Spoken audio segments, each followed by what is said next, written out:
자, 아브라함 가정 중심한 복귀 섭리 역사에 대한 말씀을 공부하겠습니다. 아브라함 가정 중심한 복귀 섭리 역사에 대한 객관적인 서론에 대한 말씀을 드리겠습니다. 함의 타락으로 말미암아 노아 가정을 중심한 복귀 섭리는 이루어지지 아니했습니다. 그러나 하나님은 그의 창조 목적을 완성하시려는 뜻을 절대적인 것으로 예정하시고 이루시는 것이기 때문에 노아가 하늘을 대하여 충성했던 그 심정의 터전 위에서 하나님은 사탄이 가장 사랑하는 우장장사의 대례 아들 아브라함을 부르시고 그 가정을 중심한 복귀 섭리를 다시 하시게 되었던 것입니다. 이게 바로 아브라함 가정 중심한 복귀 섭리가 하게 된 내용입니다. 역시 아브라함 가정에서도 메시아를 맞이하기 위한 기대를 조성해야 됩니다. 왜냐하면 타락한 인간은 창조 본연의 인간으로 복귀되어야 하는데 그러기 위해서는 메시아를 만나야 한다. 메시아를 만나려면 인간들은 메시아를 위한 기대를 세우지 않으면 안 됩니다. 그 이유는 메시아 기대가 세우지 않으면 타락한 인간은 오신 메시아를 죽일 수 있기 때문에 그렇다고 말입니다. 자, 그래서 아브라함 가정에서도 메시아를 맞이한 기대를 먼저 조성해야 된 것입니다. 이미 말씀했듯이 메시아를 맞이한 기대는 공식적으로 볼 때 믿음의 기대, 실체 기대를 세워야 됩니다. 믿음의 기대는 중심으로는 아브라함이 중심이 되고 조건물은 상징 언제로서의 3대 제물을 드리게 됩니다. 그리고 기간은 조금 전에 말씀했듯이 저 뒤쪽에 가가지고 수리적 탕감복귀 섭리 시대에 한꺼번에 하기로 하고 이 기대의 기간에 대한 말씀을 드리지 않겠습니다. 실체 기대는 중심 인물이 이삭이 됩니다.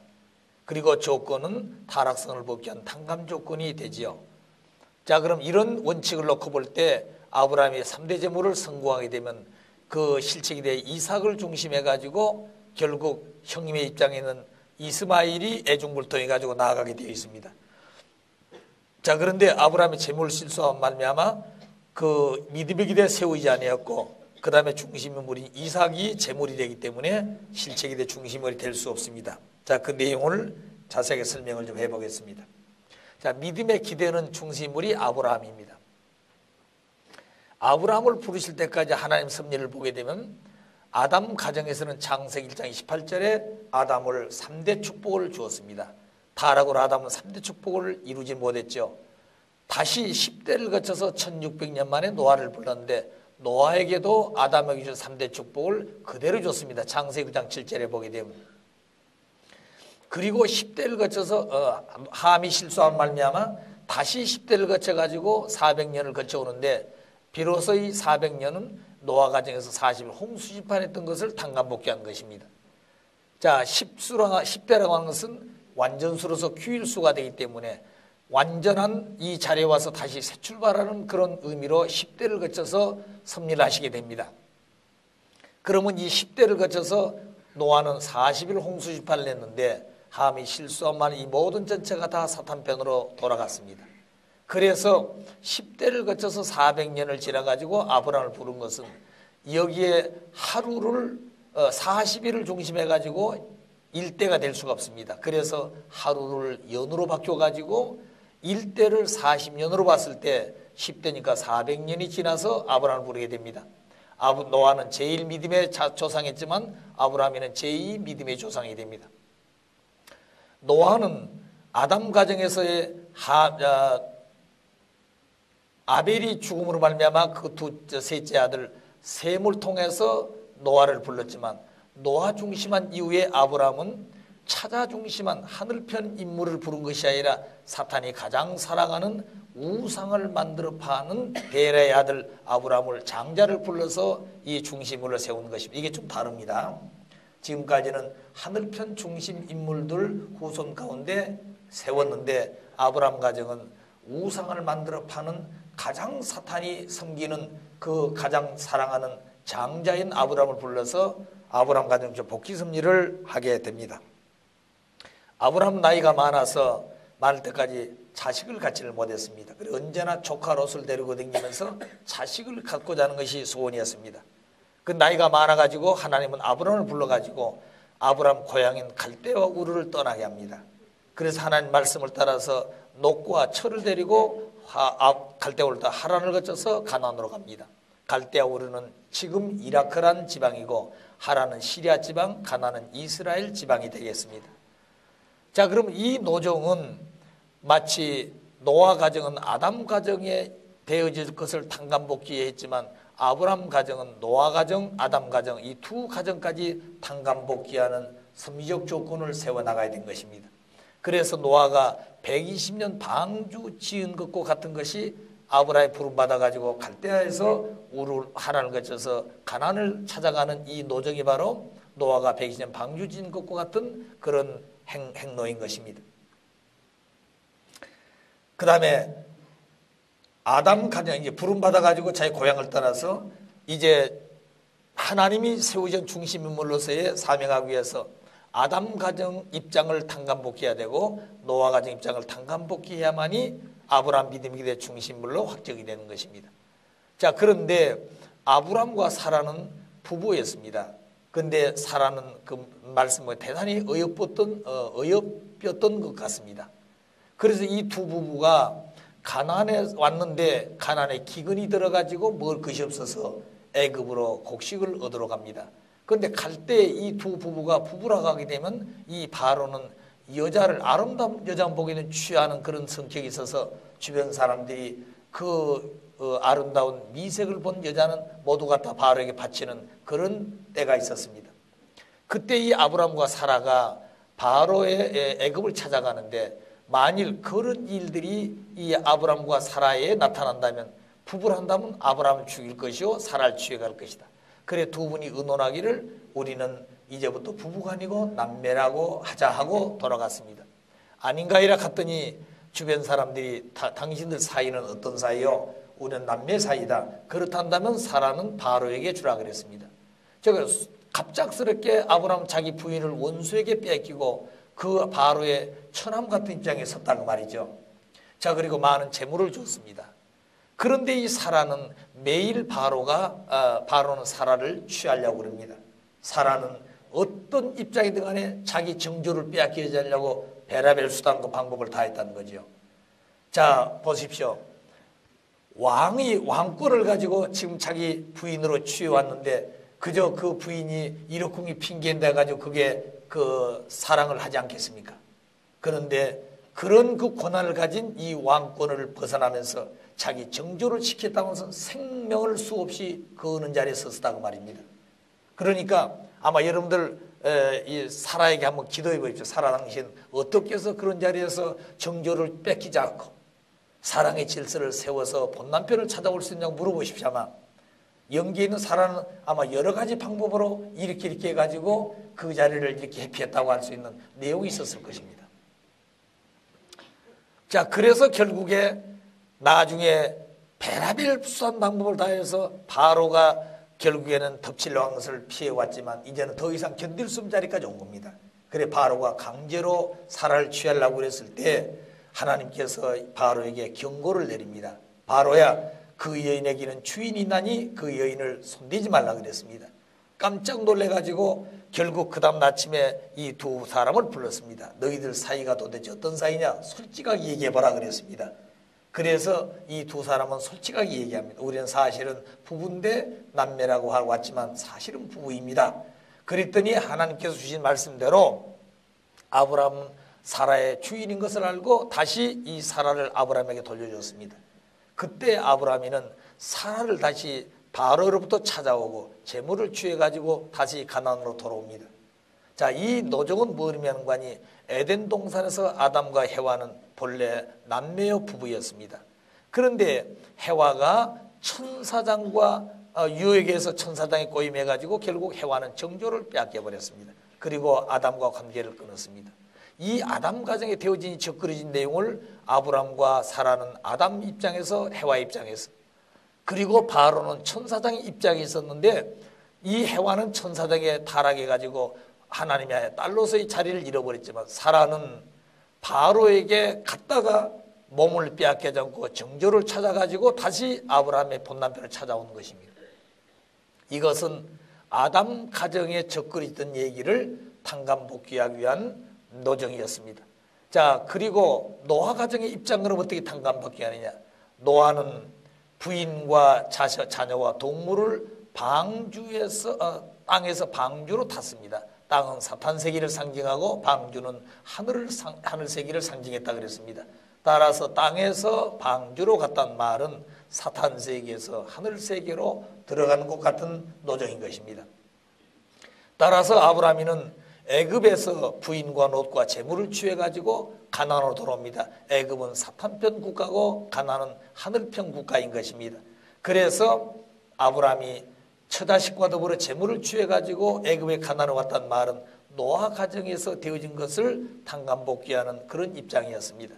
따라서 아브라함은 믿음의 기대 중심인물로 확정이 되었고 따라서 상징 헌제를 드릴 수 있게끔 되었습니다. 무슨 말 이해가 되십니까? 아브라함이 그냥 그저 재물 드린 게 아니다 그 말입니다.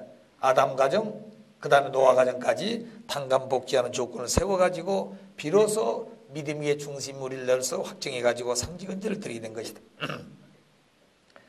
자, 그럼 상징 헌제를 드리는데 상징 헌제는 새 제물이었습니다. 그럼 새 제물은 3단계로 완성하는 천주를 상징하는 것이에요. 그럼 새 제물이 뭐냐? 비둘기, 양, 암소인데 이는 각각 쪼개서 드리라 그랬습니다. 하나님 앞에. 그러니까 제물을 드리는 것도 중요합니다만 말씀은 쪼개서 드리라 했기 때문에 쪼개는 것을 귀하게 여겨야 되는 거죠. 그 말씀을 소중히 받들어야 된다고 말입니다. 자, 그럼 비둘기, 양, 암소는 어째서 많은 동물 중에 이와 같은 제물들을 선택했을까? 여기는 뜻이 있었다고 말입니다.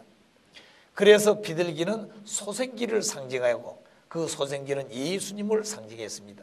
마태복음 3장 16절에 예수님께서 요단강에 세례를 주는 세례요한을 찾아갑니다. 그래서 세례를 달라고 그래요. 그때 세례를 달라고 하는 것은 예수님은 세례요한에게 하나님이 주신 그 은사를 책임하지 못하니까 그 사명을 임계받기 위해서 나갔던 것입니다. 세례요한은 세례를 줄 수 없다고 그랬습니다. 그러나 예수님은 세례를 달라고 그랬습니다. 결국에 세례요한이 세례를 받고 물 위에서 나왔을 때 성령의 비둘기가 예수 양 어깨에 임하면서 하늘의 음성이 들리기를 요한아 이는 내 사랑하는 아들이라 그랬습니다. 자, 그렇기 때문에 비둘기는 소생기를 상징한 예수님을 상징했습니다. 그렇기 때문에 소생구약 섭리시대의 완성자로 오신 분이 예수님이라 그랬습니다. 왜냐하면 예수님은 율법을 어긴 자처럼 유대민족들은 비쳤습니다. 안식일을 지키지 않지요. 그리고 세리와 장기와 그리고 죄인들과 먹고 그리고 활동하고 살지요. 여러 측면에서 율법주의자들이 볼 때는 온전한 그런 하나의 지도자가 될 수 있다고 보지는 않았습니다.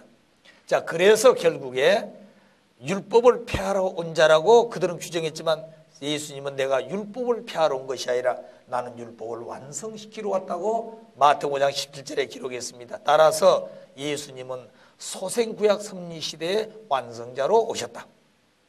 자, 그런데 그 세례를 받고 첫 발걸음을 디뎌서 나가는데 그걸 본 요한이는 세상 죄를 지고 가는 어린 양을 보라고 예수님을 얘기했습니다. 그래서 양은 장성기를 상징하고 예수님을 상징했습니다. 따라서 장성 신약 섭리의 출발자로서 예수님은 가시게 됩니다. 그래서 구약 섭리 시대를 완성짓고 신약 섭리 시대 곧 장성 성약 시대를 가시다가 십자가를 지고 돌아가셨습니다. 자, 그리고 나서 암소 시대가 왔는데 암소는 완성기를 상징하고 이건 재림주를 상징하는 것입니다. 그래서 재림주를 중심한 완성 성약 섭리 시대가 바로 암소 섭리 시대다. 자, 그럼 어째서 완성기를 상징하는 것이 암소가 되고 완성 성약 섭리가 바로 이 암소 시대인가 하는 것을 잠깐 이 말씀을 통해서 생각해 보겠습니다. 삼손이 사사들 가운데 가장 힘센 사람이었죠. 역사시대. 그런데 이 삼손이 장가를 갈 시기가 되었습니다. 그래서 상대가 있다고 하는 그 소식을 듣고 블레셋 처녀를 선을 보러 갑니다. 선 보러 갑니다. 그런데 선을 보고 오는 길에 그 돌아오는 길에 자기가 가야 될 길에 큰 사자가 앞을 탁 가로막고 버티고 있어요. 그리 힘이 셌던 삼손이는 이 사자하고 한판 싸움을 하는 것입니다. 그래 결국에는 삼손이가 이 사자를 때려 죽여가지고 그 옆에 구렁텅이로 던져놓고 돌아왔습니다. 그리고 잊어버렸어요. 근데 그 다음에 또 블레셋에 좋은 처녀가 있다는 소식을 듣고 선을 보러 갑니다. 그리고 선을 보고 결정하고 돌아온 길에 옛날 오다가 사자하고 싸워서 버렸던 그게 생각이 나서 버렸던 것을 보니까 많은 벌들이 꿀을 따다 놓고 아주 그냥 뭐라고 그럴까요? 잔치같이 그렇게 하고 있는 것이죠. 그래서 이 아브라함에는 그 꿀을 따다가 먹고 가족들이 나눠 먹었다 그랬습니다. 자, 그런데 그 얘기는 왜 하냐면 삼손이 블레셋 처녀하고 장가를 가는데 그 나라 풍습이 장가를 가게 되면 반드시 신랑이 수수께끼를 냅니다. 그 동네 청년들에게. 그런데 많은 상품을 걸어요. 그래서 뭐 예를 들어 겉옷 30불, 속옷 30불 이렇게 많은 상품을 걸고 신랑이 수수께끼를 냅니다. 답은 일주일 안에 맞춰야 된 거예요. 못 맞추면 그 동네 사람들이 삼손에게 그 근만큼 그 모든 재물을 줘야 됩니다. 그래서 삼손도 그 나라의 풍습대로 수수께끼를 걸고 돌아왔습니다. 그 내용이 뭐냐면 바로 사사기 14장 18절에 있는 수수께끼 내용입니다. 그 내용을 보게 되면 먹는 것에서 먹는 것이 나오고 강한 자에서 단 것이 나오는 것이 뭐냐 하고 수수께끼를 냈습니다. 자, 이거는 아무리 들춰봐도 처음 듣는 얘기고 수수께끼 답을 풀 수가 없는 것이죠. 자, 그래서 날짜는 다가오는데 풀 수가 없어서 결국 동네 청년들은 자기 옛날 고향에 처녀였던 저 삼손의 부인을 유혹하기 시작합니다. 그래서 당신 남편이 낸 수수께끼는 당신은 알아낼 수 있을 것이다 이거죠. 그래 그걸 알았지만 당신 가족과 당신은 이제 이 지구상에서 존재할 수 없다고 말입니다. 자, 그렇게 협박을 했어요. 그때 이 부인은 삼손에게 매달려서 그 답이 뭐냐고 묻기 시작합니다. 그런데 삼손은 못 가르쳐준다 이 말입니다. 그래서 이 부인은 나를 정말로 사랑하느냐, 나를 사랑한다면 당신이 가지고 있는 비밀 그 수수께끼를 왜 못 가르쳐주냐 이거죠. 그래도 못 가르쳐준다고 말입니다. 내일 아침에 이제 답을 받으러 가야 되는데 오늘 밤에 울면서 원하기 때문에 살짝 가르쳐 줬어요. 근데 그 답이 금방 그 동네로 새어갔다고 말입니다. 아침에 삼손이 턱 버티고 수수께끼 답을 받으러 갔는데 그들이 답하기를 무엇이 아시겠습니까? 무엇이 사자보다 강하고 무엇이 꿀보다 다냐 하고 답을 턱 맞췄습니다. 자, 그러니까 삼손이 하는 얘기가 내 암소로 밭갈지 아니했으면은 내 수수께끼를 능히 그들이 풀지 못했을 것이다. 그러니까 수수께끼를 풀 수 있었던 것은 자기 암소로 밭갈아서 됐다고 말입니다. 그럼 자기 암소가 누구예요? 부인이다고 말입니다. 부인을 통하지 않았으면 자기 수수께끼를 알 수가 없었는데 결국 부인을 통해서 수수께끼 답을 풀었다는 얘기를 암소로 비유했습니다. 그러니까 암소 시대는 아내 시대예요. 아시겠어요? 그래서 계시록 19장 7절에 보게 되면 어린 양 잔치를 하는데 그 시대는 아내 시대요, 아내 시대는 암소 시대라 그랬습니다. 암소 시대. 그래서 암소는 모든 것이 다 주인을 위해서 있는 것입니다.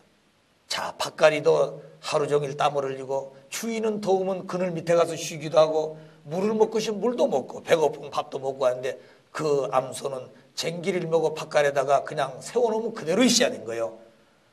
그러니까 지쳐 쓰러지더라도 이 암소는 주인 말에 순종하며 사는 것이에요.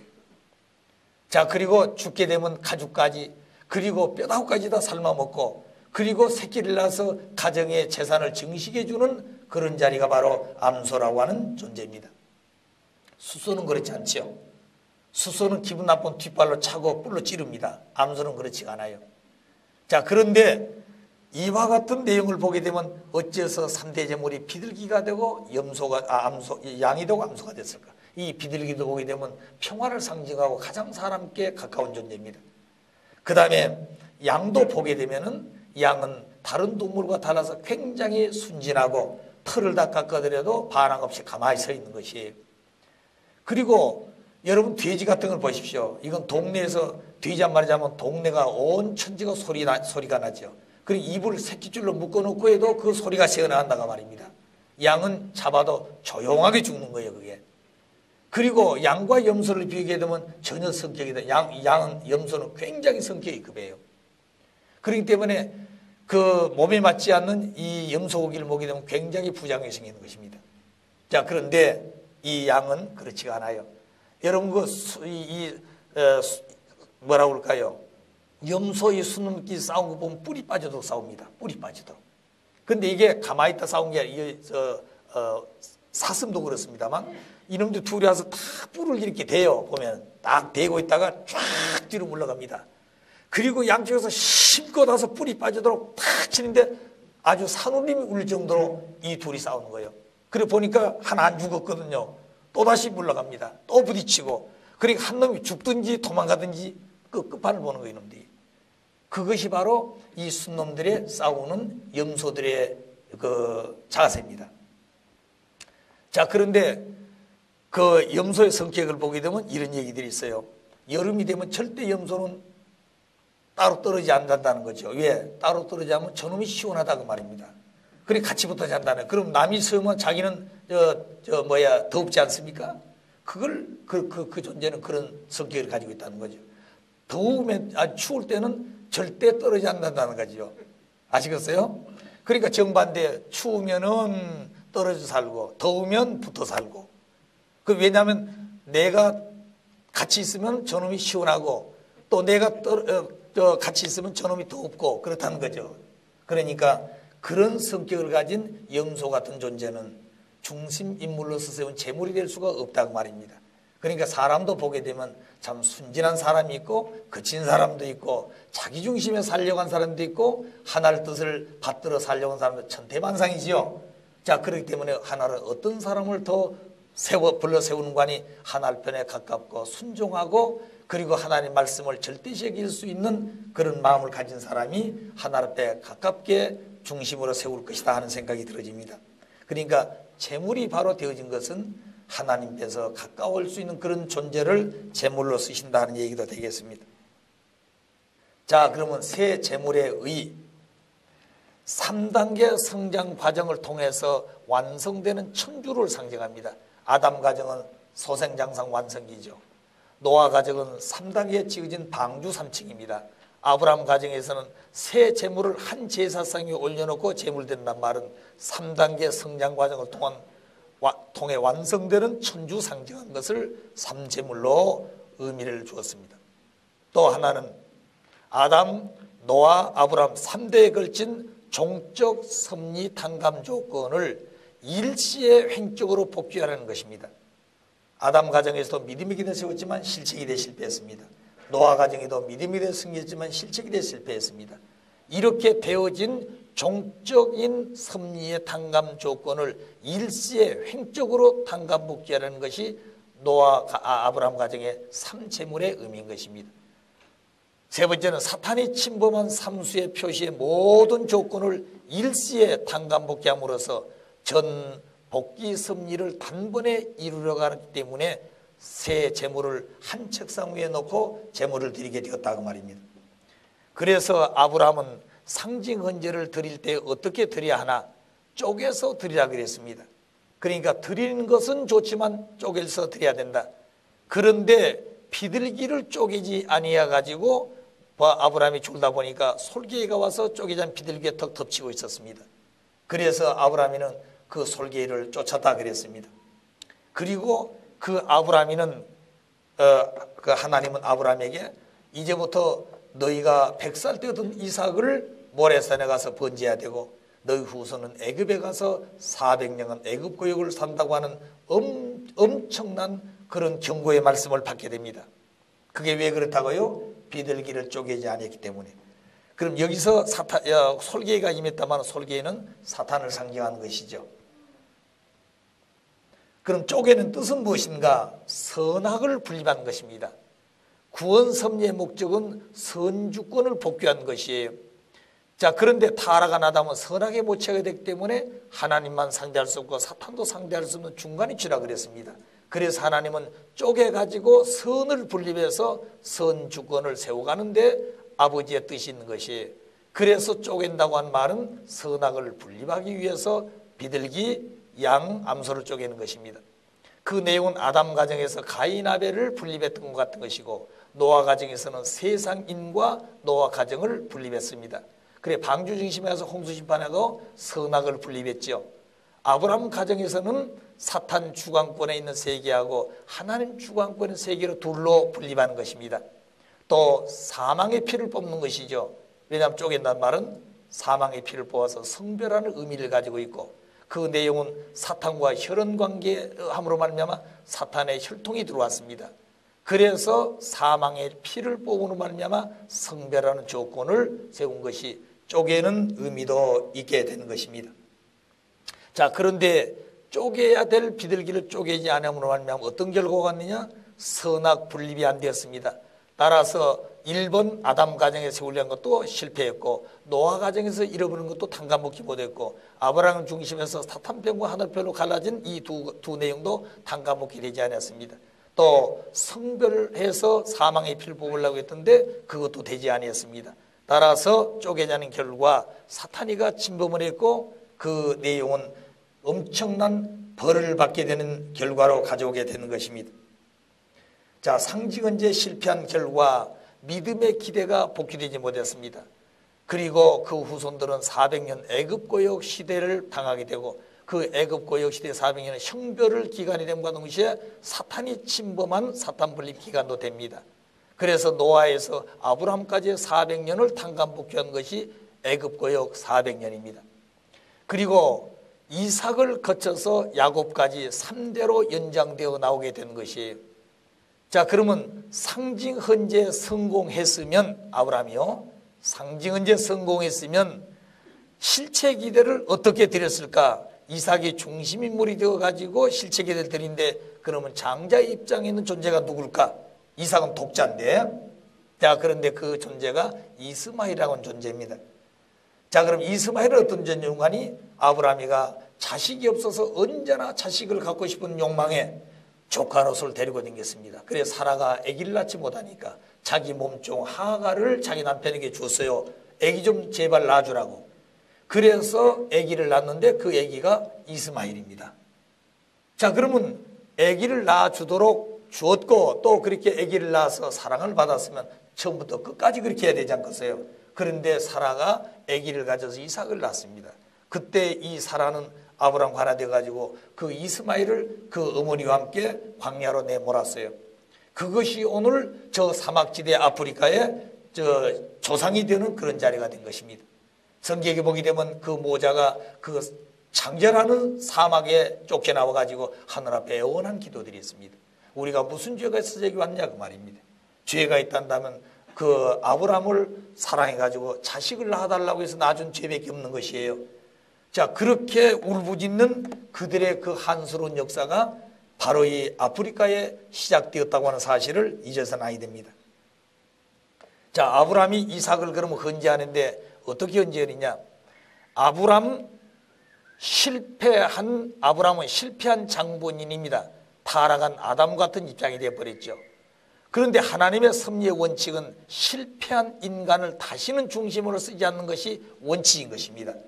그런데 아브라함 가정에서는 아브라함이 상징 헌재 실패했는데 실패한 아브라함에게 다시 이삭 헌재를 드릴 수 있는 말씀을 줬어요. 그럼 어째서 아브라함이는 실패한 장본인인데 다시 한번 이삭을 번제할 수 있도록 하나님은 허락했을까?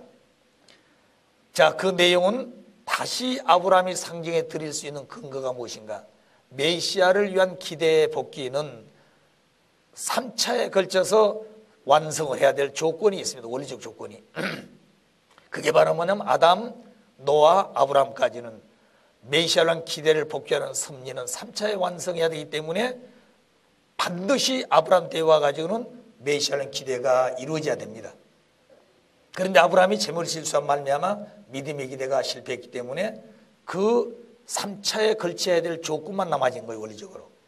그 다음에 두 번째, 사탄은 아담 가정에서 아담과 가인 2대에 걸쳐서 침범을 했습니다. 자, 그래서 아무런 이유 없이 사탄인 아담, 가인 2대를 취해갔기 때문에 하나님은 탕감복귀 원칙에 의해서 사탄이 가장 사랑하는 아브라함과 그 아들 이삭 2대를 걸쳐서 탕감복귀해 올 수가 있었습니다. 또 아벨, 노아의 상징 헌재에 성공한 심정적 기대를 조건으로 남아있기 때문에 결국 아브라함은 재물 실수했지만 이런 조건 때문에 다시 한번 이삭을 번제할 수 있었다 그 말입니다. 자, 그러면 이삭 번제하기 위해서 아브라함은 또 어떤 행로를 걸어야 되느냐?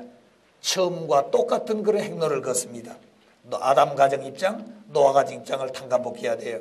그럼 아브라함이 이삭 헌제를 위한 조건이 뭐냐? 아담 가정 입장은 가나안에서 다시 그랄라로 갑니다. 첫 번째는 애굽으로 갔다고 그랬죠. 이번은 그랄라로 갑니다. 그때 이 아브람과 사라는 부부지만 남매라고 하고 갔어요. 그랄라의 왕 아비멜렉은 역시 사라를 자기 부인으로 취해가지고 결국 사랑을 하면서 겁탈하려고 그럽니다. 그랬을 때 이 사라는 처음과 같이 절대적으로 자기 정조를 지키면서 아비멜렉으로부터 복귀해 다시 말하면 본연의 자리를 찾아 나오는 것이에요.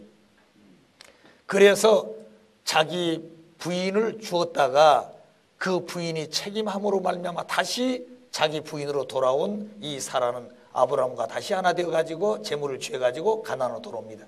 그 노정은 아담 가정에서 해와가 아담하고 하나 되어야 될 건데 아담을 불신하고 천사장과 하나 되어가지고 타락을 했습니다. 그 내용을 사라는 탕감복귀였다고 말이죠.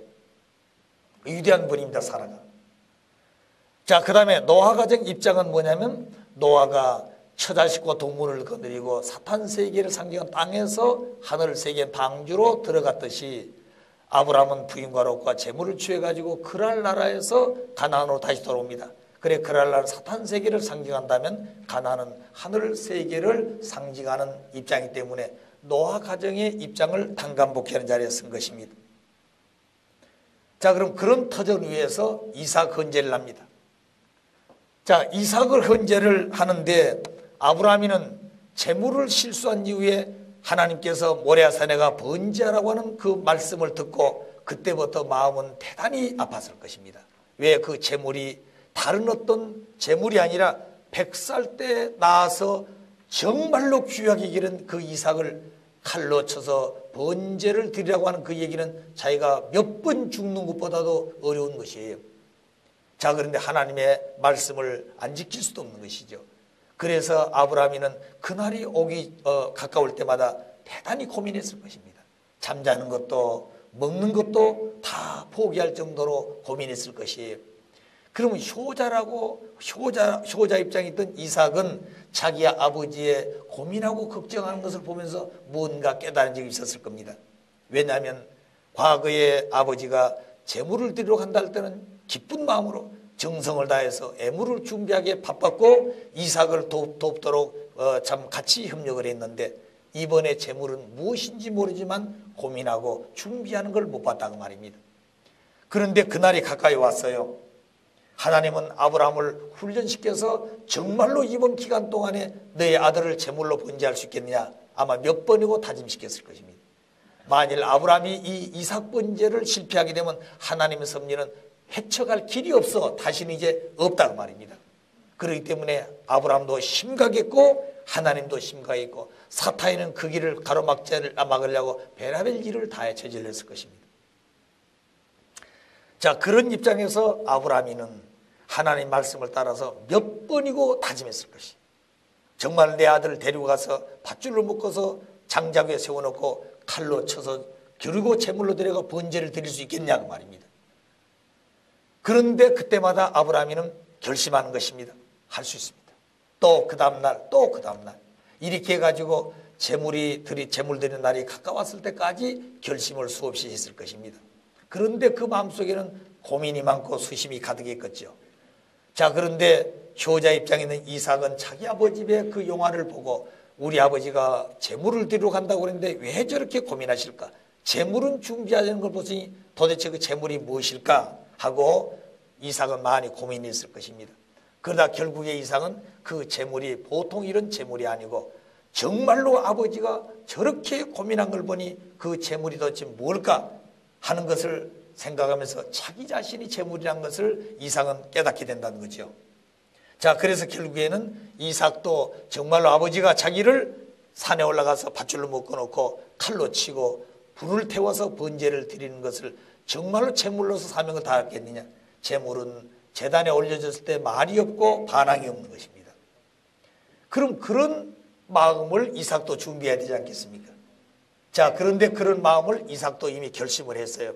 그렇다고 해서 아버지 고민하지 마십시오. 내가 재물인 걸 압니다. 이렇게 할 수도 없다는 게 재물이기 때문에. 자, 그래서 결국에는 하나님께서는 아브라함에게 이제 제사를 드릴 날이 가까웠으니 출발하라 그랬습니다. 그리고 3일 노정을 가는 것이에요. 이미 말씀드렸듯이 섭리에 재출발할 때는 반드시 사탄 분립 노정인 3일 기간을 거쳐가지고 가는 것이에요. 역시 아브라함도 이삭을 데리고 3일 노정을 걷습니다. 그때 두 번째 되는 날 이삭이 앞에 장작과 칼을 짊어지고 가다가 뒤를 돌아보는 거예요. 아버지, 칼과 장작은 있는데 재물이 어디 있습니까? 하고 이삭이 돌아서 아버지에게 묻습니다. 그때 아버지가 인간적인 생각이었다면 기가 막히게 통보했을 거예요. 그리고 이제 재물은 그렇게 자식을 낳고 싶어서 100살까지 기다렸던 바로 너희가 재물이라고 얘기한다면 이건 결국 다 깨지게 되는 거죠. 그 말을 참고 하나님께서 가면 다 준비해놨을지 가자고 권고하던 그 아브라함의 마음. 자, 그래가지고 이제 갔습니다. 그러니까 이틀째 되는 날은 사탄이가 침범했던 것이 소생장성기였기 때문에 언제나 두 번째 되는 날은 사탄이 마지막 붙들고 끝까지 놓아주지 않으려고 그런 것이죠. 그래서 우리가 수련받는 것 두 번째가 제일 힘든 것입니다. 그러나 그 고비를 넘었으면 그 다음부터는 하늘편 입장에서 마음이 가까워지는 거죠. 역시 3일 노정을 언제나 새 출발할 때는 가지 않으면 안 되는 것입니다. 자, 그래서 결국에 산에 가가지고 하나님 말씀대로 아브라함이는 제단에 나무를 놓고 그 위에다가 이삭을 묶어가지고 올려놨습니다. 만일 그때 이삭이 그런 결심을 한 것을 하지 않았더라면 아버지 내가 재물입니까? 그럼 재물 돼야 되죠. 이렇게 했다 하면 그건 재물 자격이 없는 것이에요. 왜냐하면 제사상에 올린 재물이 무슨 얘기를 한다든가 하겠다 못하겠다 반응하는 얘기가 없는 것이에요. 그렇기 때문에 이삭은 절대적인 순종을 하고 말이 없었다고 말입니다. 그래 아버지가 하는 대로 했어요. 그러니까 재물이 될 수 있었다고 말입니다. 자, 그래서 아브라함은 칼을 들어가지고 자기 아들을 쪼개는 겁니다. 쪼개려고 그런 거예요. 그리고 나중에 이제 불로 태워서 하늘 앞에서는 번제를 하게 되는 거죠. 그래서 칼을 들고 마지막 내려치려고 한 순간까지 사탄이 지켜보고 있는 거예요. 왜? 만일 그때까지 아브라함이는 내가 죽이려고 하기만 하면 하나님이 죽이지 않겠지 하는 생각도 하실 수 있고, 이삭도 재물이라고 지금 앉아있지만 내가 순종하고 재물로서의 서 있을 때 하나님 참말이 죽이겠느냐 나를, 그런 생각을 가질 수 있다는 거예요. 그럴 때는 사탄이 안 떠난다고 말입니다. 근데 가만히 보니까 아브라함이는 절대적인 충성심과 믿음으로 이미 이삭을 번제하려고 결심을 했고, 제물로 앉아있던 이삭은 절대적인 믿음과 순종으로 아버지의 말씀을 받으려고 했다고 말입니다. 그렇기 때문에 이 두 부자 속에는 사탄이가 들어올 길이 없는 것이에요. 아시겠어요? 그러면 왜 사탄이가 아브라함과 이삭에게 침범했느냐? 천주를 상징하는 3대 재물을 쪼개드려야 되는데 이 소생적 입장에 있는 비둘기 쪼개 안으로 말미암아 천주가 모두 사탄 주관권에 들어가 버린 거예요. 따라서 이 천주 속에 있는 아브라함도 이삭도 모두 사탄 주관권에 떨어졌기 때문에 이 사탄을 분립해내지 않고는 중심 인물로서 섭리의 이 일을 감당할 수가 없습니다. 자, 그래서 아브라함의 절대적 믿음과 충성심으로, 이삭의 절대적인 믿음과 순종심으로 결국 사탄을 분립해 냈습니다. 따라서 그 칼을 들어 내리치려고 하는 순간에 사탄이는 분립됐습니다. 그래서 죽일 필요 없잖아요. 그때 하나님은 아브라함하고 소리를 지르고 이제 그 들었던 칼을 거두라 그랬습니다. 그러니까 하나님도 얼마나 신부가 있겠어요. 사탄도 얼마나 끝까지 붙들고 간주하게 뜻을 이루지 못하게 하려고 했겠습니까? 자, 그런 자리를 놓고 볼 때 결국 칼을 거둬라. 이제야 너희가 하나님을 경외하고 하나님을 두려움을 알았냐고 얘기했습니다. 그럼 여기서 이제야라는 말은 상징 헌재 실패했던 책망, 비둘기 쪼개라고 그랬을 때 정성을 대 다 쪼개지 왜 그걸 못하고 이삭 번제를 할 수 있게끔 갔느냐고 말입니다. 상징 헌재 실패에 대한 책망과 그러나 어렵지만 이삭 헌재의 성공에 대한 기쁨을 놓고 이제야 한 말을 하나님은 썼습니다. 우리가 뭘 할 때 이제야 그걸 깨달았느냐? 이런 얘기 많이 하지요. 이제야 그것을 할 줄 알았느냐? 이런 말도 우리 생활 속에서 많이 들어본 얘기들입니다. 자, 그래서 이삭 헌재 성공한 결과 아브라함은 상징적으로 죽은 아브라함이 됐습니다. 그리고 그 아브라함의 부활체로 태어난 것이 바로 이삭이었어요. 그래서 아브라함은 이삭과 한 몸이고 이삭은 믿음의 기대 중심 인물로서 상징 헌재를 드리게 되는 자리였습니다. 그때 이삭은 중심 인물로서의 이 헌재를 하는데 이삭 혼자 한 것이 아니라 아브라함과 한 몸이 되어가지고 제물을 드립니다. 그런데 제물은 이미 없었는데 옆에 보니까 순양이 가시던 불에 뿌리에 걸려가지고 허우적거리고 있어요. 그래서 아버지와 이삭이 하나 되어가지고 순양을 잡아서 제물을 드리고 돌아옵니다. 그래서 이삭을 중심한 믿음의 기대가 세워졌고 그리고 실체 기대로 이제 넘어가게 됩니다. 근데 이 이삭 중심한 믿음의 기대의 중심 인물은 이삭 혼자만이 아니라 아버지와 함께 하는 것이에요. 부자가 일체돼가지고 한다고 말입니다. 실체 기대는 중심 인물이 야곱이가 됩니다. 왜 야곱이가 되냐면 이 그림을 보십시오. 아담 가정에서는 가인 아벨로 분립했습니다. 가인이 아벨을 죽임으로 말미암아 아담 가정의 실체 기대가 이루어지지 않았어요. 노아 가정에서는 함이 실수함으로 말미암아 장자인 셈이 하나님 앞에 나아갈 길이 막혀버렸습니다. 아브라함을 중심해 가지고는 아브라함이 책임을 했으면 이삭이 그 실체 기대의 중심인물이 되지요. 그런데 아브라함이 제물 실수함으로 말미암아 이삭을 제물로 드렸어요. 그러니까 제물이 된 이삭은 중심인물이 될 수가 없습니다. 다시 말해 제사상에 올랐던 제물이 내려와 가지고 내가 제사장이 되겠다 그런 게 없단 말이죠. 그렇기 때문에 이삭은 실체 기대에 있어서 중심물이 되지를 못했으면 이미 제물이 되었기 때문에 만일 아브라함이 제물 실수 안 했단다면 믿음의 기대를 세웠을 것이고 그래서 실체 기대의 중심은 이삭이 되었는데 그때 이스마일이 가인의 입장에서 가지고 애중불통을 했을 것입니다. 그런데 아브라함이 제물 실수한 말미암아 이삭을 번제함으로 그 아버지의 뜻을 이삭과 일치해 가지고 죽은 자리에서 같이 살아난 자리에 섰기 때문에 이삭은 제물이 되었는 거로 중심으로 될 수 없다. 따라서 3대에 걸쳐서 이삭의 아들들은 에서, 야곱 쌍둥이가 있었습니다. 그래서 에서는 장자고 그래서 사탄 편이고 야곱이는 하늘 편에 섰기 때문에 야곱 중심해 가지고 실체 기대의 중심물이 되는 것입니다. 무슨 말 아시겠습니까? 그래서 여기에 이삭이 되지 못하고 3대째 와가지고 야곱이가 그 자리에 쓴다고 말이죠. 그러면 중심 인물이 된 야곱은 실체 기대 중심 인물로서 확정받기 위해서는 몇 가지 조건을 찾아와야 돼요. 그것이 아담 가정에서 잃어버린 3대 축복을 복귀하는 조건을 세워야 됩니다. 자, 그래서 야곱이는 개인적으로 볼 때는 장자 기업을 형으로부터 복귀해야 돼요. 그런데 에서 야곱 보게 되면 에서는 아주 남성같이 성격도 급하고 그리고 몸도 튼튼하고 아주 목소리도 강하고 활 쏘기 잘해서 사냥도 잘하는 아주 남성적인 그런 존재였습니다. 야곱이는 연약해서 언제나 어머니의 주변에서 어머니를 돌면서 사는 그런 입장입니다. 그러나 야곱이는 지혜가 많았다 그랬어요. 자, 그런데 어느 날 이 형이 사냥을 하고 왔는데 배가 고프다. 그때마다 어머니 아버지 앞에 꾸중을 많이 들었다는 것입니다. 왜냐하면 우리가 어렸을 때 보게 되면 들에가 친구들에 많이 놀다 보면 때를 잊어버릴 때 있잖아요. 거기다 옷도 다 젖어가지고 들어오고 그래서 부모님한테 꾸중 들을 때가 아마 여러분도 아마 경험이 있을 때가 있을 겁니다. 그래서 어머니는 야 이놈아 노는 것도 좋지만 때가 되면 밥이나 먹고 놀으라 그 말이에요. 그러면 이 이삭은 이 에서는 참 사냥하기를 좋아했기 때문에 눈만 뜨면 밥 먹고 산에 가 논다 그 말입니다. 자, 그렇기 때문에 때를 놓칠 수도 있죠. 동물 하나 쫓아다니다 보면.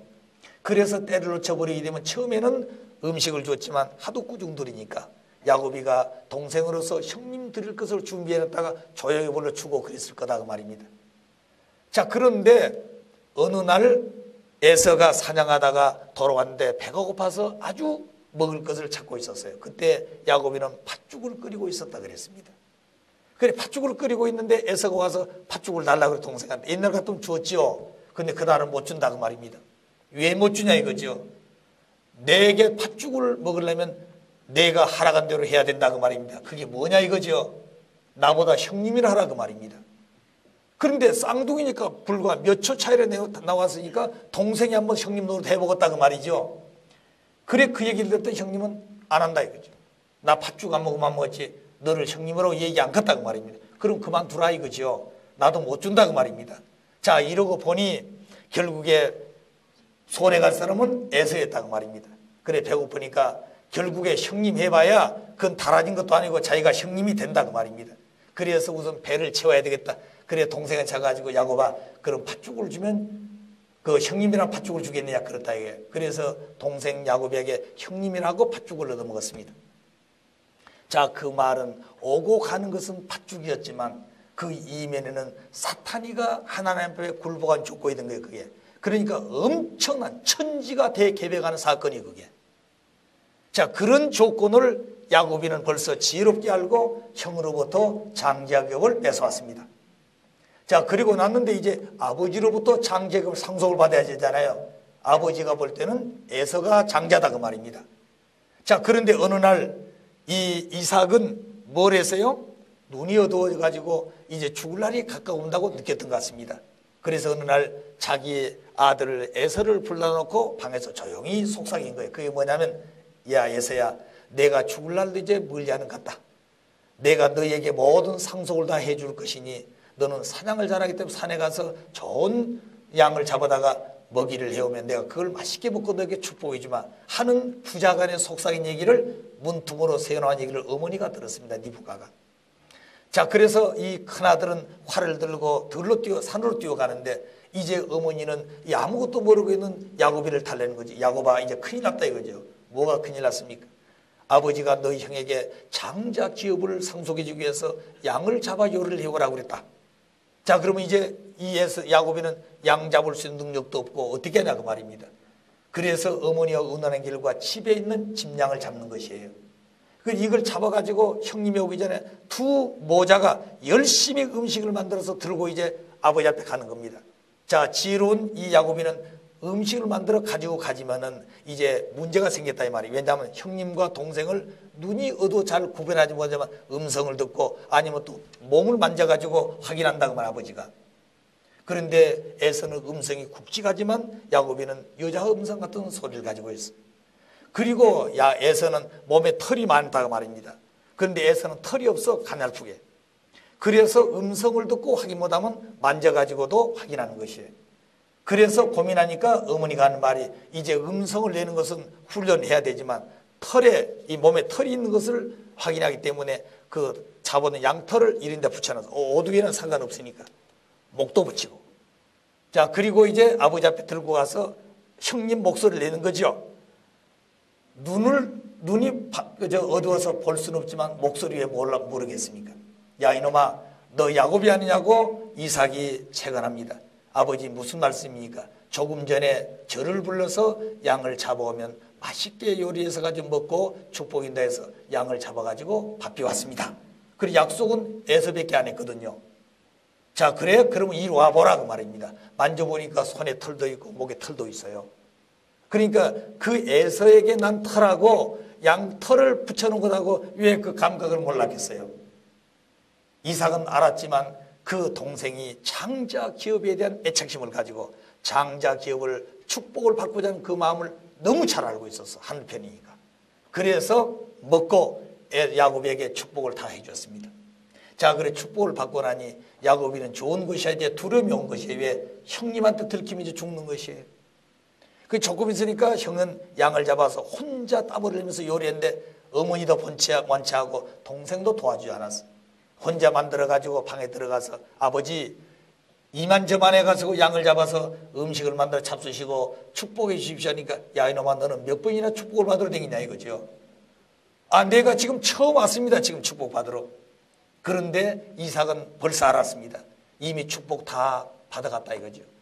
그때서야 이 에서는 옛날에 팥죽을 가지고 장자급을 빼앗아 가듯이 오늘은 양을 잡아다가 아버지로부터 축복을 상속받았다 이겁니다. 장자기업을.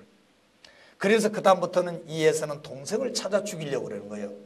날이 가면 갈수록 그 화가 없어지면은 살릴 줄 알았는데 가면 갈수록 더 강팍해져 가지고 만나면 죽일 것 같아서 어머니가 이 야곱이를 자기 친정집 나반집으로 보냅니다. 그래서 그때 가면서 이 야곱이 불렀던 노래가 돌베개 베고잠 하는 그런 노래도 있어요. 자, 그럼 그때 야곱이가 화란 땅에 갔는데 그 화란은 사탄 세계를 상징하고 그 사탄 세계의 중심인물인 나반이라고 한 삼촌은 사탄의 실체 인물로서 나타나게 됩니다. 그래서 이 사탄의 소굴 속에 사탄의 실체의 가정이 들어가가지고 이 야곱이는 뭘 해야 되느냐? 두 번째 가정을 찾고 재물을 찾아와야 된 거예요. 그런데 이 야곱이 삼촌집에 가가지고 아무런 말도 안 하고 무엇 때문에 왔는지 그리고 언제 간다는 소리도 없이 이른 새벽부터 밤도록까지 열심히 목장에 가서 일하는 것입니다. 그래서 보니 주인 된 자기보다 더 열심히 하니까 삼촌이 그 야곱을 불러가지고 물었어요. 야곱아, 무엇 때문에 왔느냐? 자, 나는 어머니가 잠시 갔다 오라 해서 왔습니다. 언제까지 있을래? 그건 잘 모릅니다 이거예요. 그러면 무조건 일만 할 것이 아니라 너 나에게 뭘 원한 것이 없느냐? 한 가지 있다 이거죠. 그게 뭐냐? 얘기하면 들어주겠습니까? 들어준다 이거죠. 그게 당신 두 딸이 있어서 레와 라헬이 그래 두 번째 딸을 내 부인으로 주십시오 하고 조건을 걸었습니다. 그때 삼촌은 그렇게 하자 약속을 했어요. 그 대신 삼촌이 조건을 걸기를 7년 동안 종살이 해라고 말입니다. 그러니까 야곱이 조건 거니까 삼촌도 조건을 걸었어요. 그래서 야곱이 7년 동안 종살이 하면서 그 조건을 다 세웁니다. 그 기간 동안에 약혼했던 입장인데도 그 야곱이는 자기 처가 될 나엘을 손 한번 잡아보지 않고 7년을 지낸 거예요. 이거 대단히 위대한 것입니다. 자, 그래가지고 결국에 7년이 되어서 이제 결혼식을 합니다. 한국 풍습은 면사포를 쓰고 결혼해가지고 그 나라의 풍습은 그 다음날 아침에 신랑이 가서 면사포를 걷고 신부를 확인하는 그런 때가 있었어요. 그런 의식이 있습니다. 그래 결혼식을 하고 그 다음 아침에 가서 신부를 확인하기 위해서 면사포 걷어보니까 밤사이에 색시가 바뀌어졌어. 그러니까 언니가 시집을 왔다고 말입니다. 그래서 삼촌한테 가서 항의하는 거죠. 삼촌, 나하고 약속에 틀렸다 이겁니다. 나는 두 번째 나엘을 원했는데 어째서 언니가 시집을 먼저 왔냐 이겁니다. 그러니까 삼촌이 사정을 합니다. 야곱아, 우리 고을의 풍습은 언니를 두고 동생이 시집을 먼저 가는 법이 없어서 언니를 먼저 너에게 주었으니 정 동생이 필요하면 다시 7년 모순살하고 내가 주마 그랬어요. 자, 그러니까 그때 야곱이는 또 조건 걸기는 이제는 내가 7년 종살이 하고 나서 둘째 딸을 데려온 것이 아니라 먼저 결혼식하고 7년 살겠습니다 그랬어. 그러니까 삼촌이 볼 때 지난 7년은 참 그렇게 충성스럽게 하는 걸 보니 약속을 지킬 것 같거든요.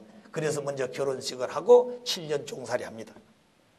그런데 14년 동안에 부인이 둘만에 넷이 생겼어요. 왜냐하면 이 자매인데 야곱이 첫째 부인 집에 자주 가기다가 이제 둘째 부인이 생기고 나니까 둘째 부인에게 마음을 뒀어요. 왜냐하면 그 둘째 부인 미모가 좋아서 그런 것이 아니라 한알편 입장의 자녀였기 때문에 그랬던 것이에요. 자, 그런데 이 야곱이는 점점점 둘째 딸 그 부인 앞에 자주 가니까 첫째 딸 언니가 시기가 난 겁니다. 그래서 자기 방으로 가까이 오게 하기 위해서 자기 몸종에 있던 실바를 줬어요. 몸종으로. 그러니까 이제 갑작스럽게 세 부인이 생겼습니다.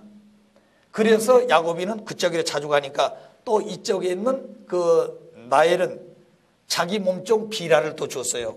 그러니까 두 몸종의 여인하고 두 딸들을 네 부인을 야곱이는 대하게 됩니다. 인간적으로 생각하면 이건 아주 상놈 같은 짓이죠. 그것도 삼촌 딸들인데. 자, 그런데 왜 이 야곱 중심해 가지고 섭리가 하나님의 섭리의 중심 사상이 되고 그 민족을 통해서 선민이 되어지고 거기서 메시아가 오게 되느냐고 말입니다. 이것은 인간들이 생각하는 그런 길이 아니고 역사에 적그러진 내용을 탕감복귀하는 내용이 그 아브라함 가정 속에 들어있기 때문에 그런 것입니다. 자, 그래서 야곱이는 결국에 네 부인을 통해서 11자식을 거기서 얻습니다. 11자식을. 이제 나와가지고 나중에 베냐민을 낳아서 12자식이 됩니다만 그래서 11자식을 얻었는데 그 다음부터는 이제 먹을 것이 없잖아요. 그래 삼촌에게 약속합니다. 예, 묻습니다. 삼촌, 이제 이만큼 우리 가정이 있으니 이제까지는 종살이에서 자기 재산이 하나도 없어. 그래서 이제 앞으로 7년 동안에 이 가족을 먹여 살 수 있도록 좀 재산을 주십시오 하고 얘기했습니다. 근데 삼촌은 그냥 준다고 하지 않아요. 이제부터 7년 동안에 너희가 종살이를 하되 그 목장에서 되어진 모든 동물들이 새끼를 낳아서 얼룩빼기가 나오면 전부 네가 갖고 얼룩빼기 난 것은 좀 삼촌 것이다 하고 삼촌이 조건했습니다. 그런데 이 야곱이 14년은 사는 동안에 보면니까 1년에 얼룩소 한 마리, 얼룩약 한 마리 그렇게 나오기가 쉽지 않아요. 그럼 7년 살아봐야 뭐 몇 마리 되겠습니까? 이것을 본 야곱이는 얼마든지 불평할 수 있죠.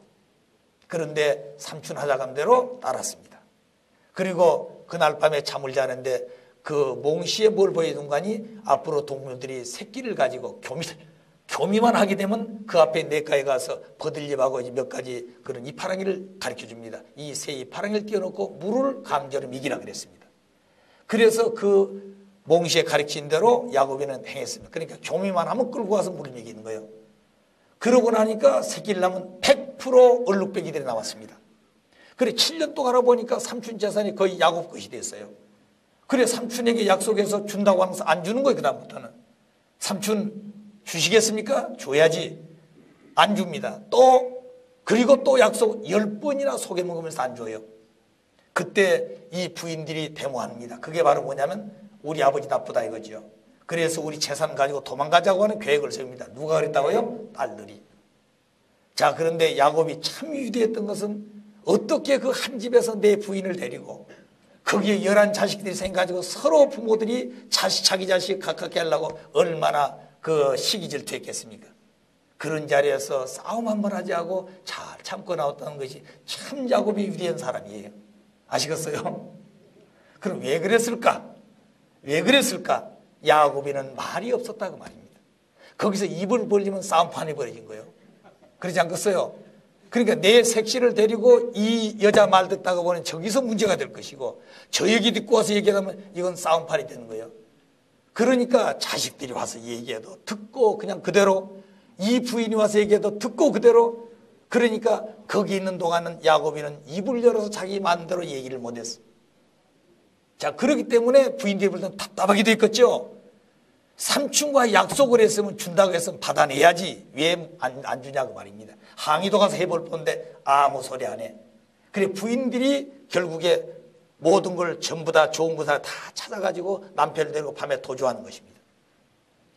그래서 좋은 노비 그리고 살찐 말들을 그리고 집에 있는 좋은 그런 물건들을 이 딸들은 다 알기 때문에 전부 밤에 싣고 밤에 탈출합니다. 그런데 중요했던 것은 삼촌 라반이 생명시 여기는 우상이 있어서 우상. 그 우상을 누가 숨기가 나온 거니 둘째 아들 나엘이 그것을 자기 하체에다 숨겨가지고 말을 타고 도망 나옵니다. 아침에는 집이 황비었거든요. 그 다른 것은 가져간 거 좋지만 자기가 생명시 여기는 우상이 있는가 보니까 우상단지가 없어져 버렸어. 그래서 그때 이 나바지는 우상을 찾으러 가기 위해서 쫓아갑니다. 쫓아가는데 벌써 많이 도망갔어요. 그래 마지막 잡았습니다. 그래서 모두 내놓으라 말했어. 그래 조사하는데 왜 그렇습니까? 우상을 내놓으라 이거죠. 다른 거 가지고 가는 건 좋다 이 말입니다. 그런데 우상을 찾을 길이 없잖아요. 한 사람 한 사람 이제 확인하는데 말해서 내놓지 않은 여자가 둘째 딸이에요. 너는 왜 안 내놓냐 그 말입니다. 나는 지금 경도가 있어서 못 내려간다 이거죠. 그래도 내려오라 이거죠. 못 내려간다 이겁니다. 그래서 결국에는 아버지는 알았지만 결국에 묵인하고 보냅니다.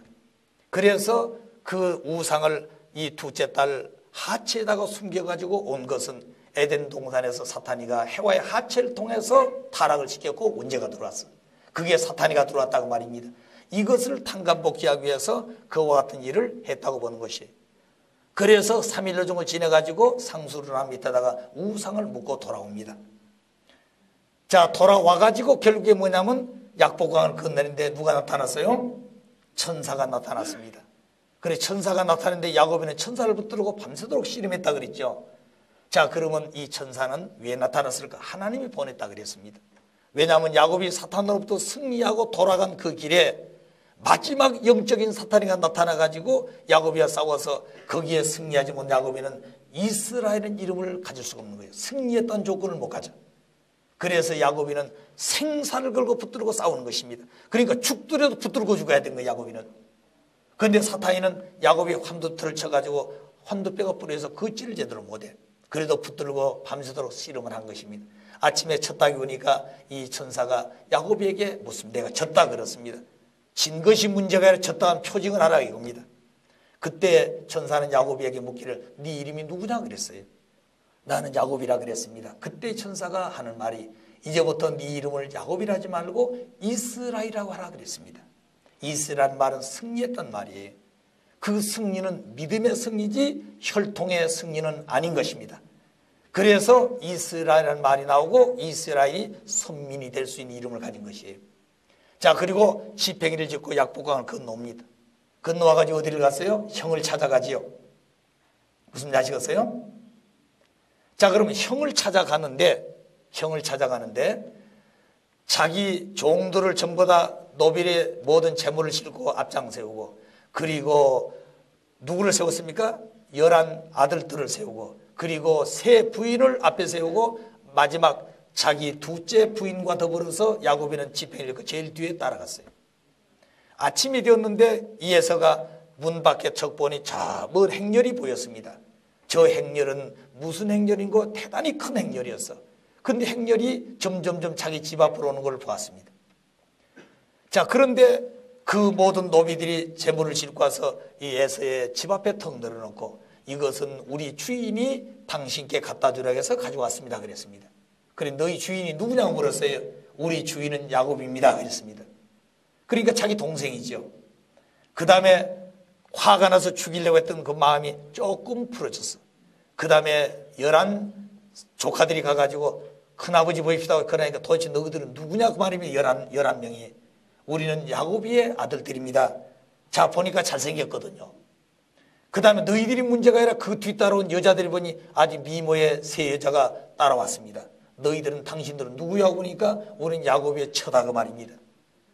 자, 그래서 야곱이 지금 종같이 쫓겨갔는데 이게 기술이 좋은지 새 부인 멋진 여자를 앞세워 왔다 그 말이에요. 자, 그런데 뭐 야곱이가 안 보여.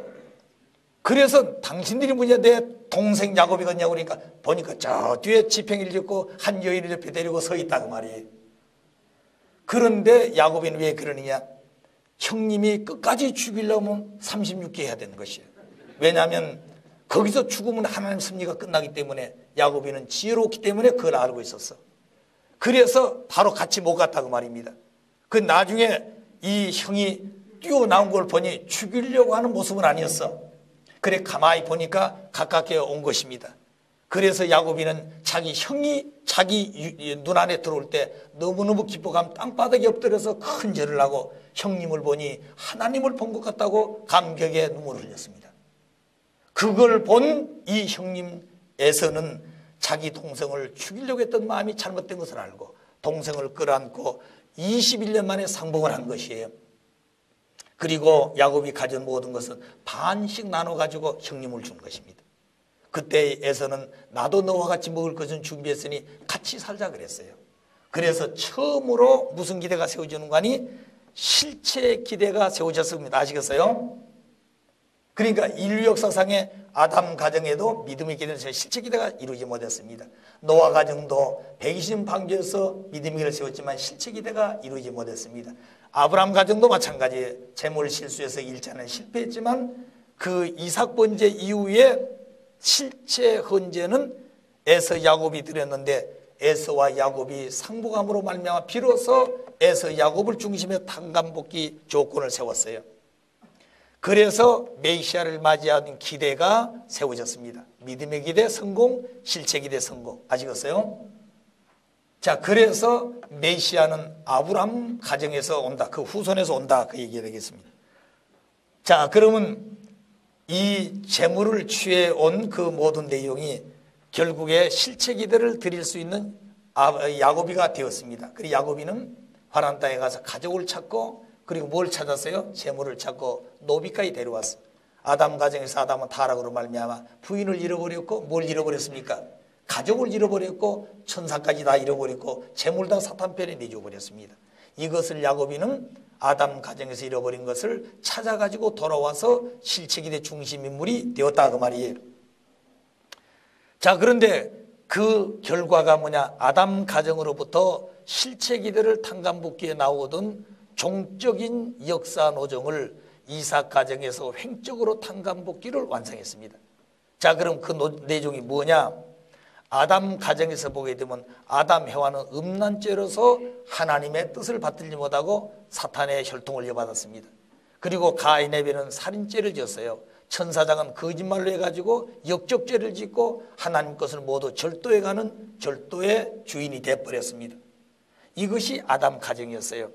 그런데 아브라함 가정에서는 이것을 탕감복귀 전체를 해야 되는데 아브라함과 이삭은 해와 복귀를 해왔습니다. 그렇기 때문에 자기 부인들을 데리고 가서 원수에 넘겨줬다가 타락지 아니하고 해와가 복귀해가지고 온 것처럼 돌아왔어요. 그래 음란죄를 짓지 않았다고 말입니다. 그들은. 그 다음에 야곱과 요셉이는 아담 복귀를 했습니다. 그들은 범죄할 수 있는, 그 음란할 수 있는 시간과 환경이 얼마나 있었는데 그들은 그 여성을 손도 잡지 않고 유혹에도 빠지지 않고 그래서 음란죄를 짓지 아니했습니다. 그 다음에 요셉이는 살인죄를 탕감복귀했습니다. 11형제가 이 요셉이를 팔아먹습니다. 10형제가. 그래서 요셉이는 애굽에 팔려가지고 종살이하면서 나중에 종이 대신이 되지요. 그래서 곡식이 없었던 그 부모와 형님들은 애굽에 곡식이 많다는 소식을 듣고 찾아와서 결국 형을 만나가지고 상부하게 됩니다. 그 내용은 좀 시간이 많기 때문에 여기 좀 생략을 하겠습니다. 그래서 요셉이는 자기 형들이 죽이려고 하다가 죽이지 않고 애굽 장사하고 팔아먹었습니다. 그런데 그 요셉이는 형님들이 원수지요. 그런데 원수로 생각지 아니하고 재물까지 주어가지고 하나 되는 것입니다. 그러니까 요셉이는 살인죄에 걸리지 않고 탕감복귀를 하게 되는 거죠.